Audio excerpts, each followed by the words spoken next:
Olá, boa tarde. Cassiano Bittencourt, pela Visão Estrategista. Hoje, para falar de Mali Metal Leve, a gente vê aí que ela vem de um resultado complicado, menos complicado que o quarto trimestre de 2018, que a gente analisou aqui no canal, mas ainda assim complicado, especialmente por causa da Argentina. E o que eu vejo ali é uma história de resiliência, né?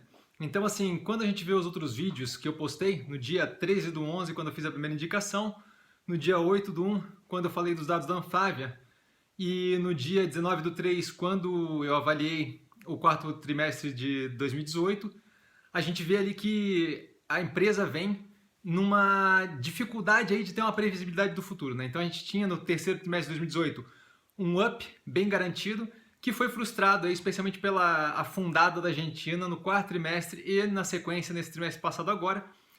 E a gente vê ali a Argentina afundando, e quando eu falo Argentina afundando, eu quero dizer ali 56,8% de queda nas vendas de veículos automotivos, 30,7% de queda na produção desses veículos. Então, assim, de fato, uma depredação da produção de veículos ali quando a gente fala de Argentina.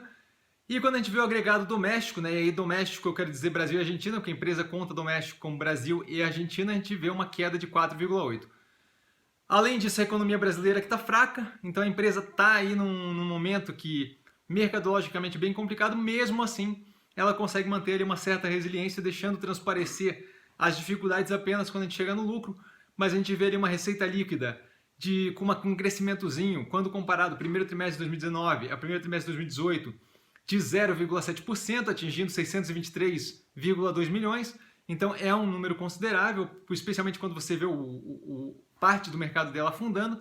O EBITDA crescendo 1,3%, com uma margem chegando ali a 19,3%, uma margem consideravelmente forte, né? Uma margem quase ali nos 20%. Então, uma margem que permite ao business segurar um pouco se houver aí um aperto. Não é positivo, mas permite ao negócio segurar um pouco se houver um aperto. De qualquer forma, ela ainda assim teve um crescimento de o que? 10 basis points, ou 0,1 ponto percentual naquela margem, atingindo ali 120,3 milhões, quando a gente fala do EBITDA. O lucro líquido aí sim fraquejou, com uma queda de 10,5%, quando a gente compara com o primeiro trimestre de 2018, atingindo ali 63,9%, ainda assim é um valor que é considerável, né, na faixa ali dos 10,3% da receita líquida. Então a gente vê aí de fato a empresa aguentando esse momento de mercado que é super negativo, mas aguentando forte. Com isso a gente vê também que ela tem ali um mix interessante, né, da venda dela. 54,3% é direcionado ao mercado doméstico, que aí a gente considera, novamente lembrando, Brasil e Argentina. Isso quando eu falo como percentual da receita líquida, né? Então 54,3% da receita líquida vem do mercado doméstico, o restante de exportação. Então a gente vê uma diversificação de mercados, o que permite para ela se aproveitar e conseguir fazer essa divisão melhor, de forma a aproveitar o mercado que está mais favorável. Nesse momento está meio complicado, mas a gente pode ver futuramente com previdência, com um pouco da melhoria na Argentina e até com a guerra comercial, tratando aí o Brasil como opção, pode ver uma melhoria na operação dela. Além disso, a gente vê que 2/3 do equipamento que ela vende é equipamento original e 1/3 aftermarket. Ainda assim, a gente vê, nesse ponto também a gente vê ali uma diversificação da operação. E quando a gente fala da alavancagem, que é justamente o que poderia comprometer ela no médio e longo prazo, a gente vê que ela está com um índice de alavancagem, lembrando sempre dívida líquida sobre EBITDA, de 0,24 vezes, então um índice de alavancagem bem baixo. Mesmo sendo bem baixo, é bem distribuído, então assim, está bem alongado e ela está coberta por caixa até 2023, então super tranquila a dívida. E ela vem reduzindo o custo da dívida, reduziu aí do primeiro trimestre de 2018 para o quarto trimestre de 2018 de 5,8% para 4,7% o custo médio dessa dívida, então super interessante.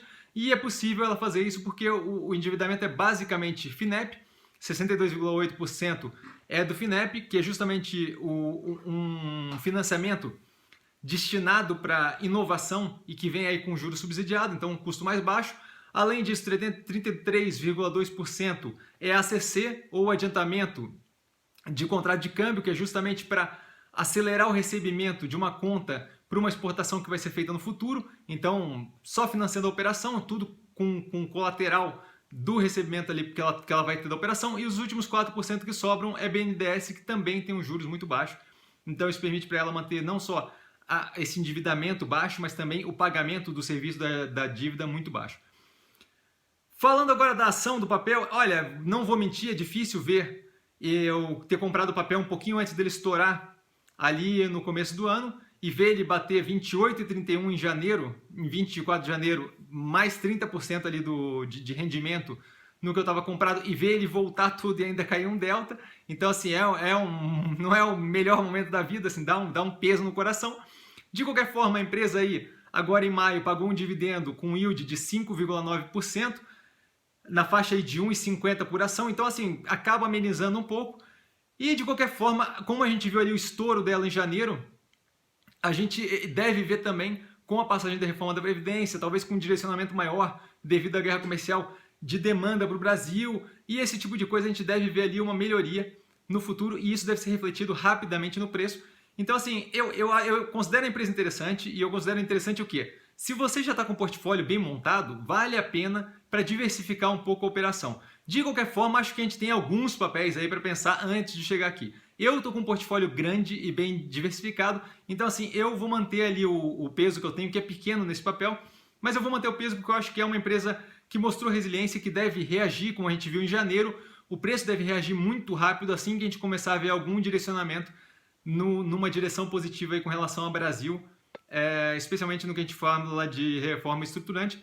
Mesmo assim, mantendo sempre em mente que quando começar a abertura de mercado, eu pretendo estar fora desse papel para justamente não ver a margem dela ser pressionada, dessa vez agora por competição e não só apenas pela Argentina. Por hoje eu fico por aqui, vale lembrar que quem aprende a pensar bolsa opera como mero detalhe, e a gente se fala amanhã.